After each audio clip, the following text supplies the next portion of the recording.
দিনটা ছিল 1941 সনের সেই ঝড়ো ঝড়ো অথচ মুখ 7ই আগস্ট, যার বাংলা নাম 22শে শ্রাবণ। তখন সেই বয়স যখন মনের মাটিতে বড় বড় বৃষ্টি ফোঁটার দাগ পড়ে। সেই মাটিতে উদাসীন নির্মম কঠিন কোনো ধাতুতে ইমারত তৈরি করা কল্পনাও করা যায় না। সেই বয়স, সেই সময়। জানতাম তিনি কলকাতায় আনিত। চেতনা অচেতনার মাঝখানে চৌকাঠে অনিশ্চিত অবস্থায় আচ্ছন্ন।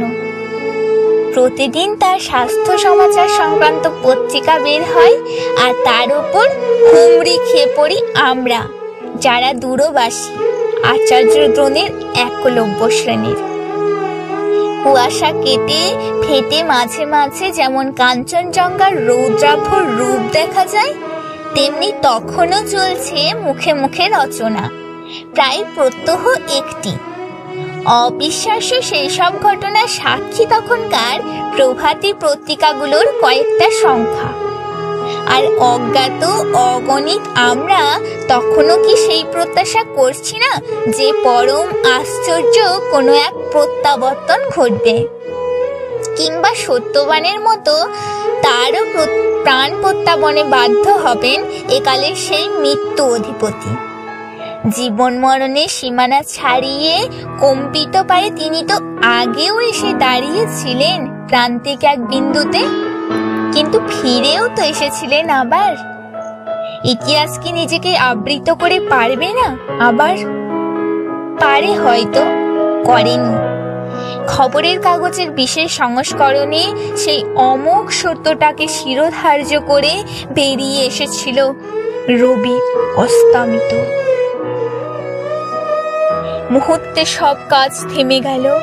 কলকাতা শহর উপচে পড়ল রাস্তায়। স্কুল কলেজ শূন্য, রাজকার্য অর্থহীন হয়ে গেল।